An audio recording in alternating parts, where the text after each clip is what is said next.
I was seated in the cold, sterile conference room of the law firm, the tension palpable in the air. My mother, Margaret, sat at the head of the table, her expression a mixture of disdain and impatience. My brother Jason leaned back with a smug grin, as if he already knew he would benefit from whatever decision was about to be revealed. I, the so-called black sheep of the family, had spent years being belittled and ridiculed for my choices, but this time it was different. A dark cloud loomed over us. My mother had made it clear that this reading of the will was for her to assert control over our lives one last time. Little did they know, the truth would soon unravel, and I was ready to take back my narrative. The lawyer cleared his throat, and the clock ticked loudly, reminding me that the past was about to collide with the present. I took a deep breath, feeling the weight of the years of manipulation and emotional abuse. My mother had always played favorites and I was never it. Jason, the golden child, was the one who could do no wrong in her eyes. This would be the final act in their long-standing drama, and I was determined not to play a part in it any longer. I glanced at the lawyer, his expression serious as he prepared to read the will. I could almost hear my mother's silent calculations, figuring out how to use this moment to further tighten her grip on me. I could sense the unease in the air, and it fueled my resolve. I knew that whatever was about to happen would not just be about money or possessions. It was about reclaiming my story. I had spent far too long being the scapegoat, the one who had to pick up the pieces while they enjoyed the spoils of my hard work. I wasn't just going to sit there and let them dictate my worth any longer. I was ready to face the fallout, whatever it may be. This time I was going to stand up for myself no matter the consequences. The tension was thick, and as the lawyer began to speak, I felt a rush of adrenaline. This was the moment where everything would change. For as long as I could remember, the favoritism in my family was as clear as day. Margaret, my mother, had never made any effort to hide her preference for Jason. From the time we were kids, it was always Jason this and Jason that. He could do no wrong, while I was constantly reminded of my shortcomings. If I brought home a good grade, it was expected. If Jason made a mistake, my mother would gloss over it as if it never happened. I was the one who had to navigate the world on my own while he got a free pass. The proof of her favoritism was irrefutable. I had bailed them out of financial crises more times than I could count. It felt like a never-ending cycle of guilt and obligation. I would work hard to earn my money, only to find it disappearing into their debts. It was as if they had a direct line to my bank account. Whenever I resisted their demands, they would remind me of how much they had given me, how they had raised me. As if my very existence was a debt to them. The emotional toll was steep. Imagine feeling like a walking ATM that also had to endure constant criticism. The expectation that I would always be there to support them was an unspoken rule I had come to accept.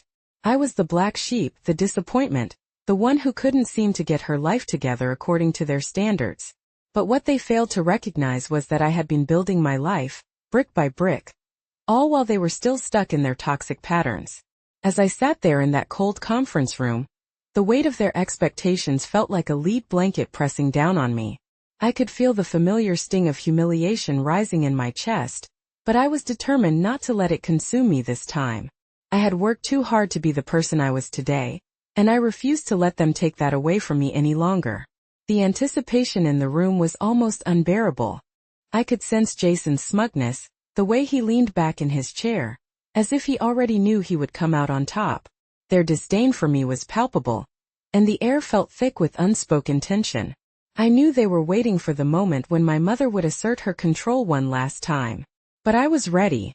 I had spent years preparing for this day, gathering my strength and building my resolve. I wasn't going to be the victim anymore. I glanced over at my mother, sitting at the head of the table, her expression unreadable. I could see the way her fingers tapped impatiently on the table, a telltale sign of her frustration. In her mind, I was a disappointment, an afterthought, and today would be her way of making that clear to everyone. The thought of it made my stomach churn, but I held on to the knowledge that I had something they didn't. I had a secret they were completely unaware of. While they had been living in a cycle of mediocrity, I had been quietly running a successful business of my own. I had built my wealth in silence, far away from their manipulative grasp. They had no idea how far I had come, which made this will reading all the more poignant for me. It was my opportunity to reclaim my narrative and to finally say enough is enough. I took a deep breath, letting the air fill my lungs as I prepared for what was about to unfold. This wasn't just about money or possessions. It was about so much more than that. This was my chance to take a stand, to assert my independence, and to show them that I was not the person they had always painted me to be. I could feel the adrenaline coursing through my veins, and I knew that whatever happened next, I was ready to face it head-on. As the lawyer began reading my mother's will, I felt my heart race. The tension in the room was almost unbearable, and every word he spoke seemed to echo in my mind. I, Margaret, leave my estate to my beloved son, Jason, he read aloud, and a wave of familiar humiliation washed over me. I could feel Jason's smug grin widening, soaking in the approval he so desperately craved from our mother. But then came the twist, the moment I had been waiting for in secret. And to my daughter Sarah I bequeath nothing, as she has chosen to disassociate herself from this family. Gasps filled the room, but I had a secret they didn't know. I had been running a successful business for years, quietly building my wealth while they wallowed in their own mediocrity. The revelation that I had disinherited them would be my silent triumph. I could see the shock on their faces, and for the first time I felt a surge of power. It was as if the weight of years of belittlement had been lifted off my shoulders in an instant. I glanced at my mother, her expression a mix of anger and disbelief. This was her moment to control the narrative, to remind me of my place. And yet here I was, ready to turn the tables. They had always viewed me as an obligation, a burden, someone who owed them for the sacrifices they made in raising me. But the truth was different. I was not loved, only tolerated for what I could provide. I could feel the adrenaline coursing through my veins as I realized that I had finally broken free from their expectations. The lawyer continued, reading through the details of the will, but my mind was racing. I had spent years being the scapegoat, the one who had to pick up the pieces while they enjoyed the spoils of my hard work. I wasn't just going to sit there and let them dictate my worth any longer. The humiliation I felt turned into resolve. It was time to take action. I had always been the one to support them financially, but now I was ready to cut the strings. I wanted them to know that I was no longer their safety net, no longer their obligation. I had built a life that was mine, and I was proud of it. The room felt heavy with silence as the lawyer wrapped up the reading, and I could sense the tension escalating. "You can't just leave her nothing," Jason shouted, his voice filled with indignation. "She made her choices," my mother shot back, her tone sharp. I could see the fire in her eyes as she turned to me, and for a moment, I felt the old familiar fear creeping back in. But then I remembered what I had accomplished on my own, and that fear began to dissolve. I would not be intimidated any longer. This was my moment to reclaim my narrative, to finally say that I was no longer a victim of their manipulation. I was ready to confront them, to take a stand, and to show them that I had built a life they could no longer exploit. The lawyer finished reading, and I felt a sense of calm wash over me. I had made my decision.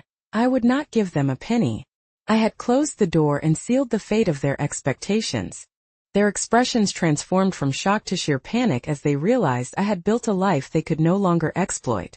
I could see their disbelief, their anger, but most importantly I could feel my own strength rising.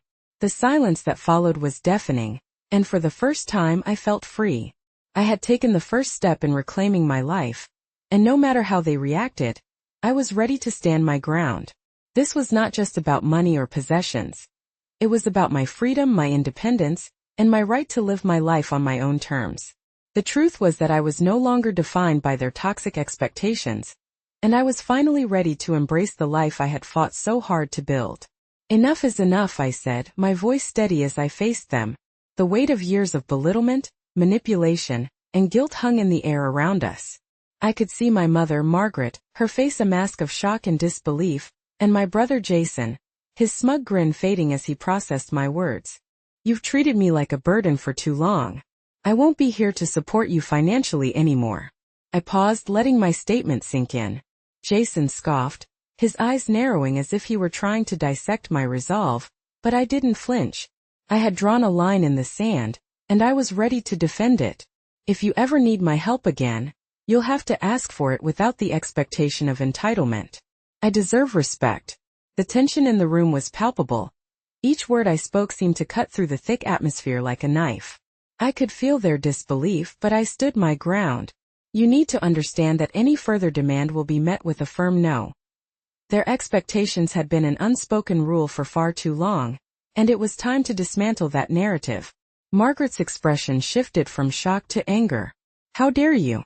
You're abandoning your family. She shot back, her voice laced with venom. It was the same old script, the same emotional manipulation that had kept me tethered to them for years. But I was done with it. No more guilt, no more obligations. I'm not abandoning anyone, I retorted, my heart pounding in my chest. I'm simply refusing to be your safety net anymore. I have my own life to live, and I refuse to sacrifice my happiness for your demands. Jason leaned forward, his expression a mix of anger and incredulity. You think you can just cut us off? What kind of sister does that? What kind of daughter? His words dripped with resentment, his entitlement laid bare. They were terrified of losing their grip on me, and it was exhilarating to see it in their eyes. I took a deep breath, forcing myself to remain calm. You've always seen me as someone who owes you something, someone who should be grateful for the scraps you've thrown me. But that's not the relationship I want anymore. I'm not your ATM, and I won't be your emotional punching bag. Margaret's face turned red with fury, and I felt a surge of adrenaline course through me. This was it. This was the moment I had been waiting for.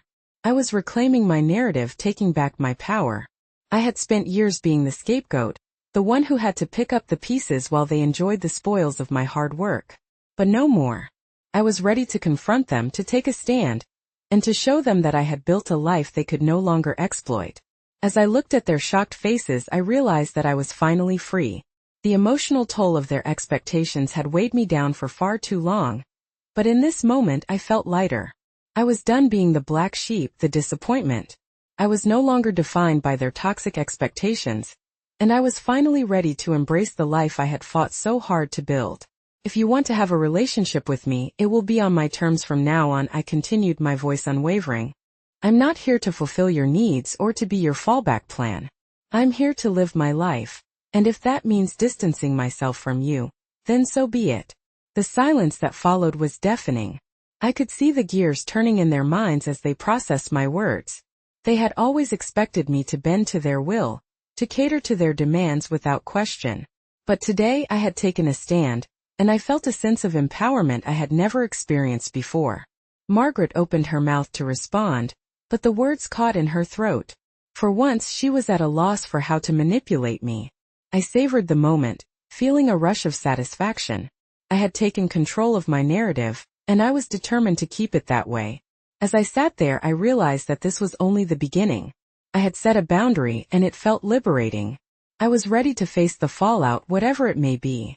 They could rage, they could manipulate, but I was done playing their game. I had chosen my own path, and I was ready to walk it with my head held high.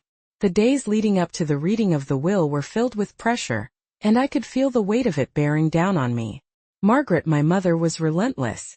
Sarah, you can't just cut us off, she insisted one afternoon, her voice laced with a mixture of anger and desperation. I could see the way her eyes narrowed, as if sizing me up, trying to determine how far she could push me before I broke. You're abandoning your family. Jason echoed her sentiments, leaning in with his own brand of manipulation. What kind of daughter would do that? His words dripped with a condescending tone that made my skin crawl. They weren't concerned about my feelings. They were terrified of losing the security I provided. I had been the safety net for so long, and now that I was ready to cut those strings, they were scrambling to hold on. Every time I turned around, they were there, reminding me of my duty, my obligation. It was exhausting. In the weeks leading up to the will reading, Jason reveled in the chaos, his smugness resurfacing. You know, Mom will make sure you regret this, he whispered one evening when I had gone to pick up a few things from my old room. I felt a knot form in my stomach as I realized that they were orchestrating a situation where I was expected to come to their rescue, as always. The emotional blackmail was palpable, and I had to remind myself that I was no longer the same person I had been. I had spent years being the scapegoat, the one who had to pick up the pieces while they enjoyed the spoils of my hard work. I had seen through their tactics long enough to recognize when they were trying to manipulate me, But that didn't make it any easier to withstand the pressure. I could feel the tension rising in my chest as I prepared for the confrontation that lay ahead. They would try to guilt me into submission, and the thought of it made my heart race. I was determined to hold my ground, but I knew it wouldn't come without a fight. The closer we got to the will reading, the more desperate they became. Margaret began to call me more frequently, each conversation filled with veiled threats and emotional pleas. "You wouldn't want to be the one who tears this family apart, would you?" she would say, her voice dripping with false concern. It was as if she believed that her words had the power to sway me, to make me doubt my resolve. But I refused to let her manipulation work this time. I had spent too long under their thumb to let it happen again. Each time I hung up the phone, I felt a mixture of anger and determination rise within me. I wasn't going to be the victim any longer. I was ready to face the fallout, whatever it may be. This time I was going to stand up for myself no matter the consequences. As the day of the will reading approached, I could feel the pressure mounting. I had rehearsed my words in my mind 1,000 times, preparing myself for the inevitable confrontation. I was ready to say no, to draw the line, and to assert my independence. It was a terrifying prospect, but I knew it was necessary. On the morning of the reading, I woke up early, my heart racing with a mix of anxiety and excitement. I dressed carefully, choosing an outfit that made me feel strong and confident. I needed every bit of that confidence to face them. As I walked into the law firm, I could feel the tension in the air. The sterile conference room was filled with an oppressive silence, and I took a deep breath to steady myself. Margaret was already seated at the head of the table, her expression unreadable, while Jason leaned back with that same smug grin. It was as if they thought they had already won. But little did they know, I was armed with a secret they weren't prepared for. I had been building my own life, my own wealth, while they were still stuck in their toxic patterns. This time, I wasn't just a bystander waiting for the inevitable humiliation. I was ready to take control of my narrative, and I wouldn't let them manipulate me any longer. The day arrived, and the atmosphere was thick with anticipation and dread. I could feel my heart racing as I entered the law firm, the sterile conference room stretching out before me like a battleground.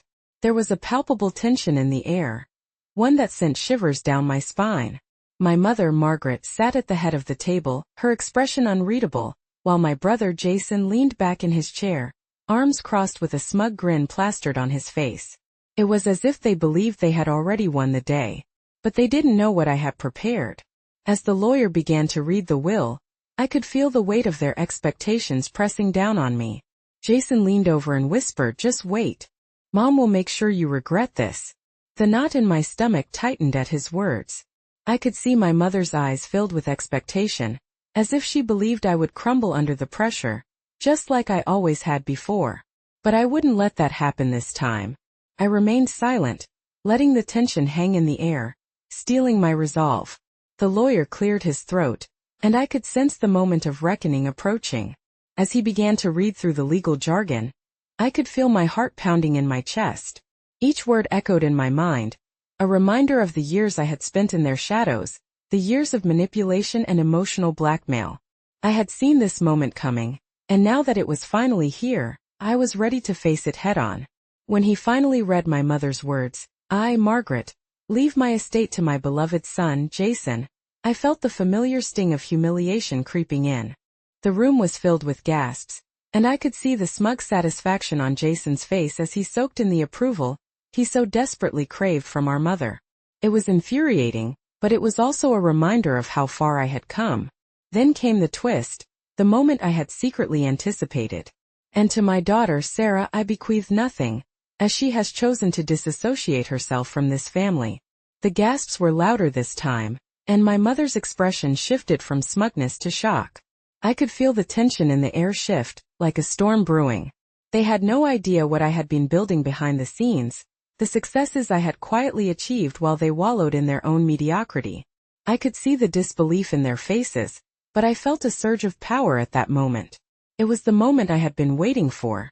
I had been the scapegoat for too long, always expected to play the role of the dutiful daughter, the one who picked up the pieces while they enjoyed the spoils of my hard work. But now I was ready to take control of my narrative. As the lawyer continued reading, I could feel the adrenaline coursing through my veins.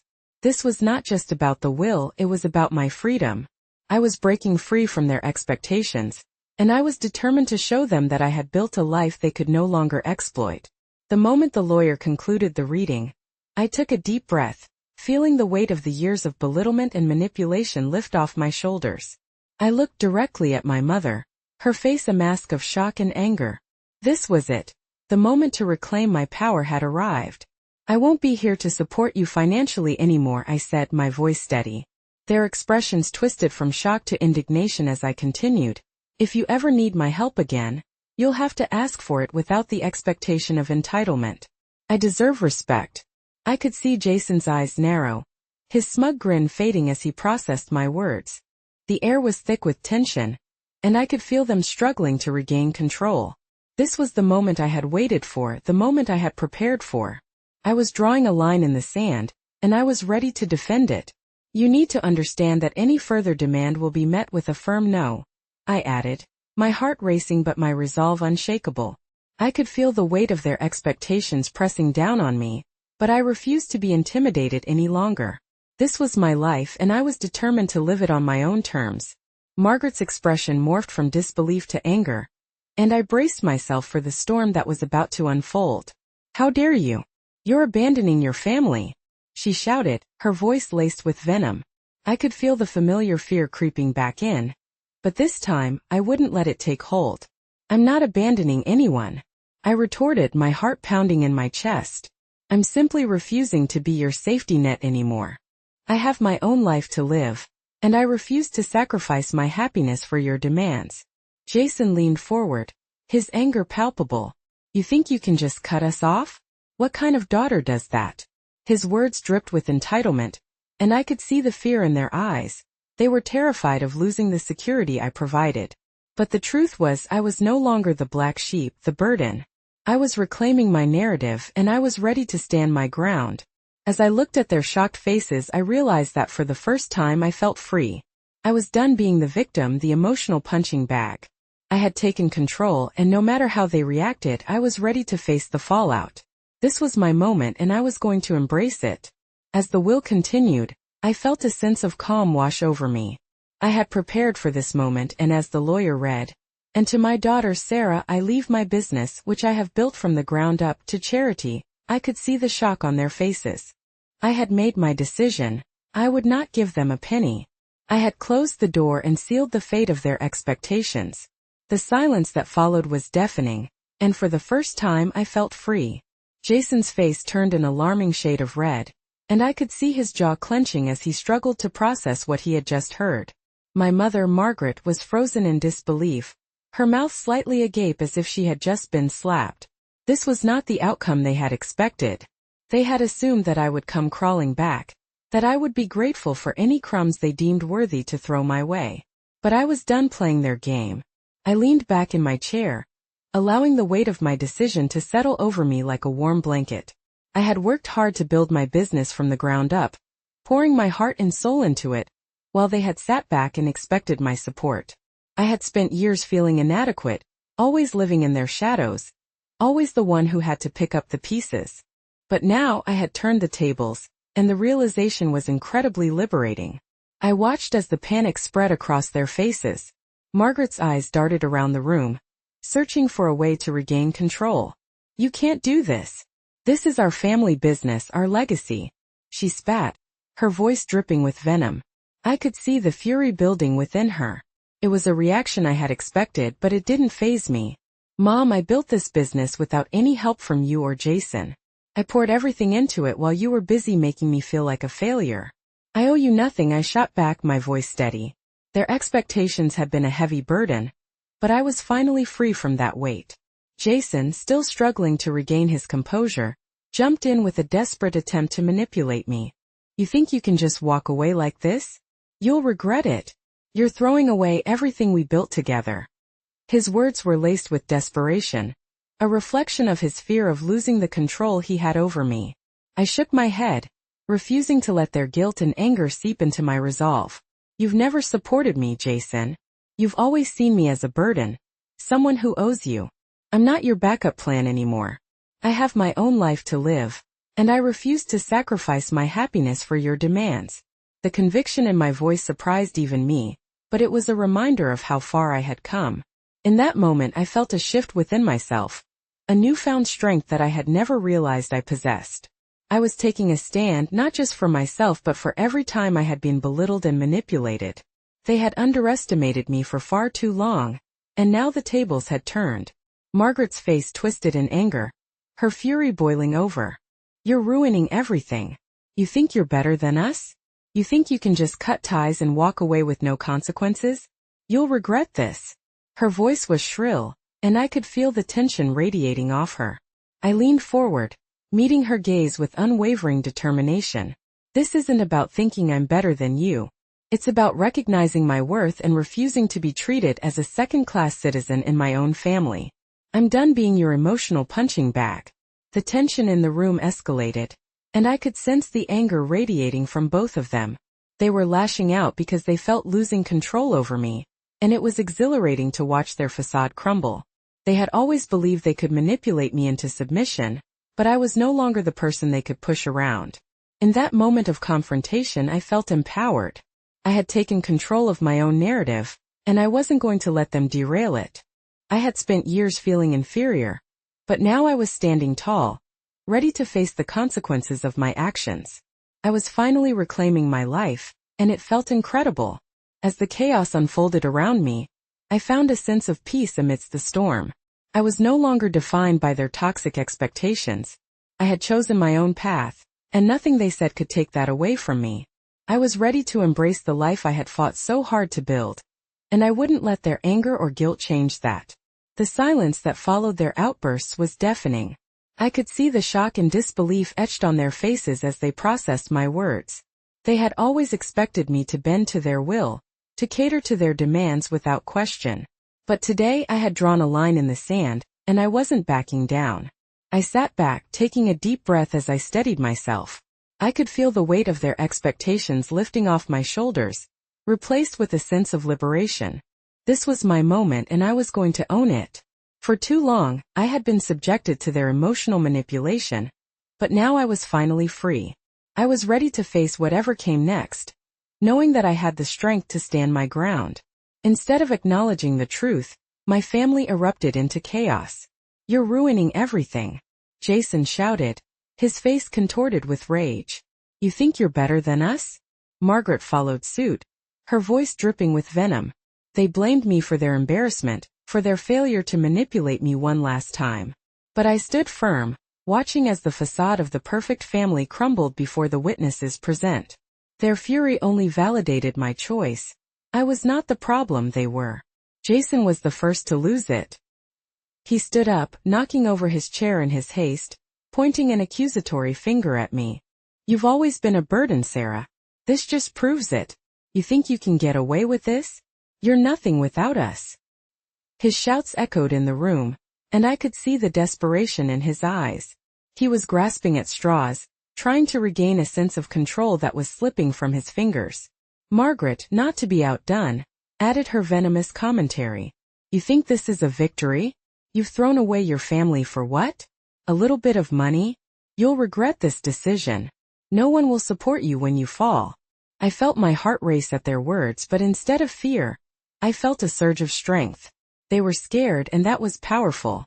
They had always used fear to maintain control over me. But now it was my turn to flip the script. I realized that I held the power in this moment. They were not in a position to dictate my worth any longer. As their insults flew, I remained calm.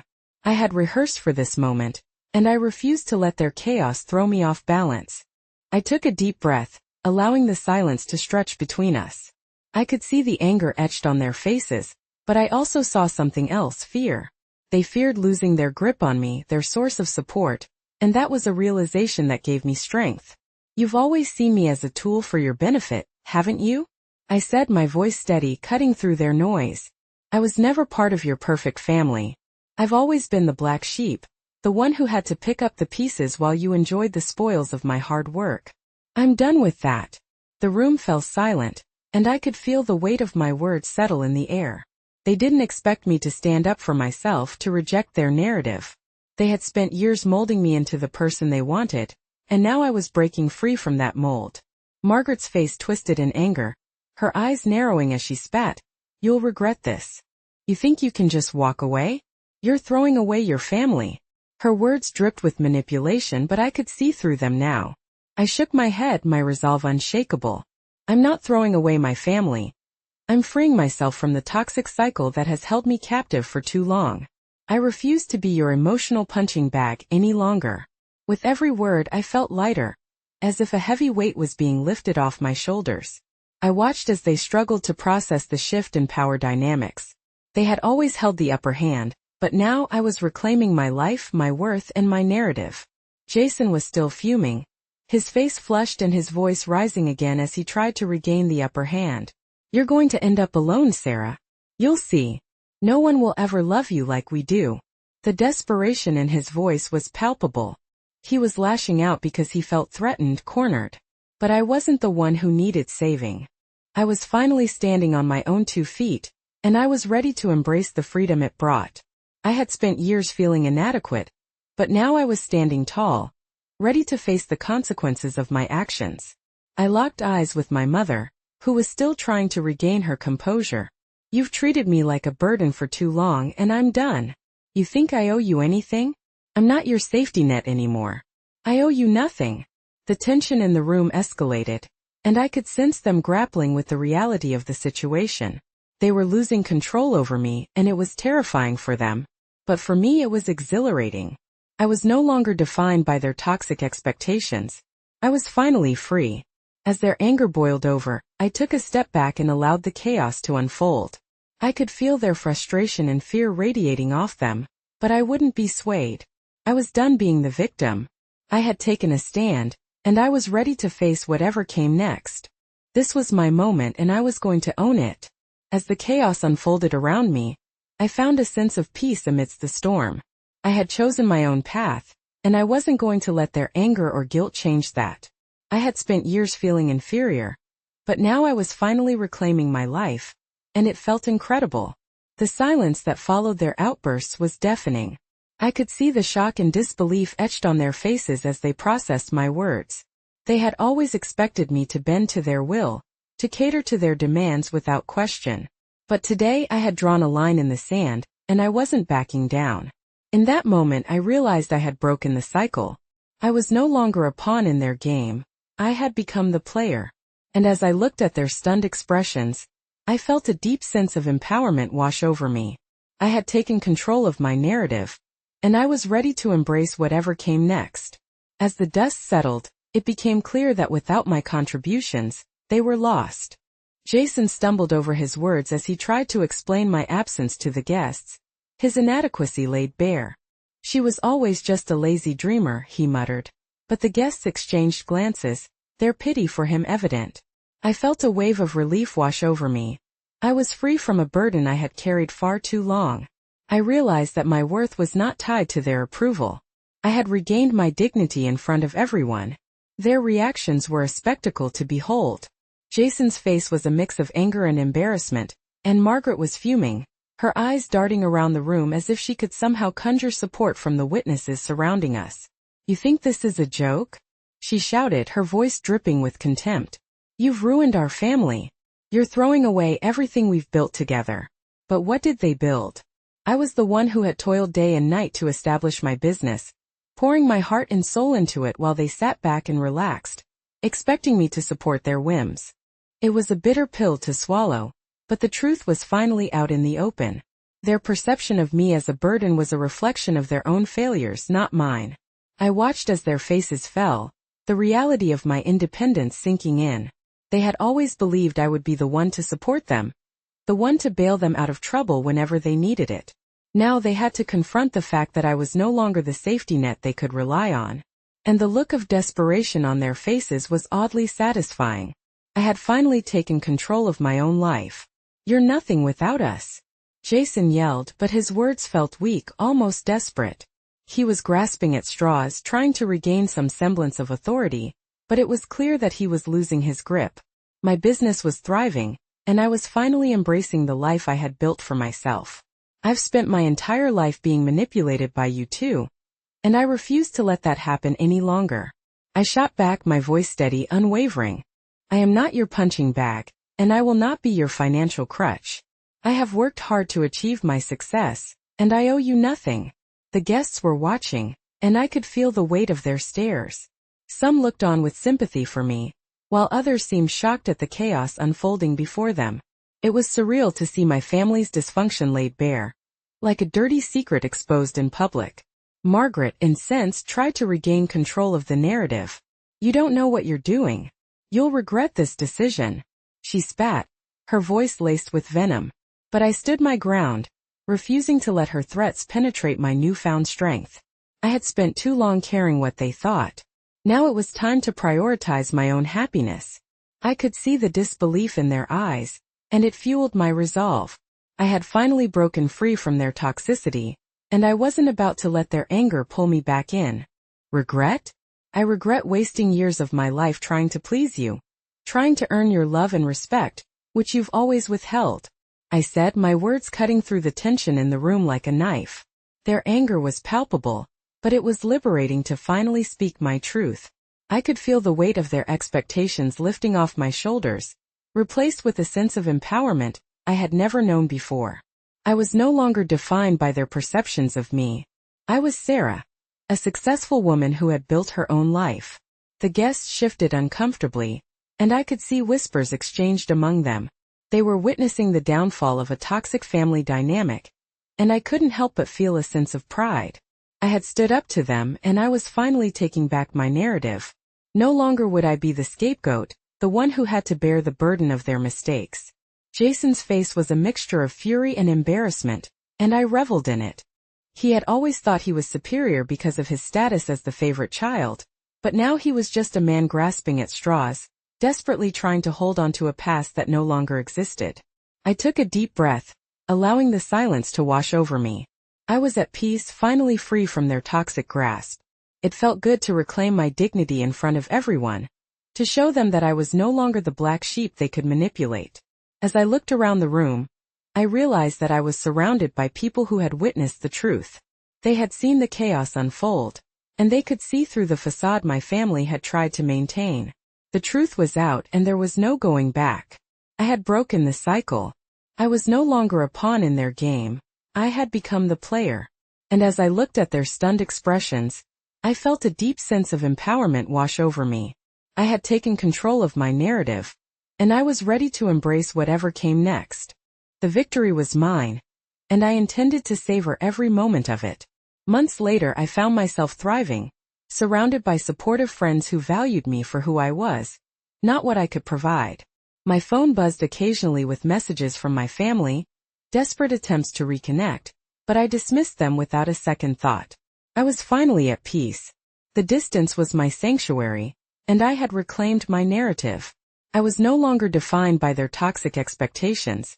I had chosen my own path, and it felt liberating. I spent weekends exploring new hobbies, going on spontaneous trips, and enjoying the quiet moments that I had longed for. I even treated myself to a beautiful apartment, a space that was entirely mine, decorated with things I loved. The air felt lighter, and every morning I woke up feeling free. The weight of my family's expectations was gone, replaced by a sense of self-worth that I had fought hard to build.